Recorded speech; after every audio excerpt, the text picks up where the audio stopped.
মা,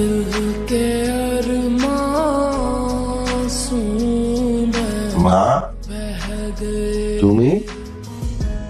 আপনারা এখানে? তুই কি ওনাদেরকে চিনিস নাকি? হ্যাঁ, চেনে নাকি? খুব ভালো করে চেনে। রাজ, স্পিচলেস বাবা। হ্যাঁ, না মানে আপনাদের যদি কোনো আপত্তি না থাকে আমরা একটু নিজেদের মধ্যে কথা বলতে পারি, একটু আলাদাভাবে মানে। হ্যাঁ হ্যাঁ ঠিক আছে, সেটা বলতে পারো। হ্যাঁ।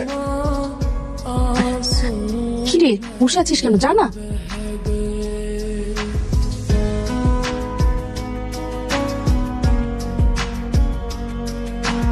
কি হলো, আমি না ঠিক বুঝতে পারছি না। একটা চিমটি গেল প্লিজ।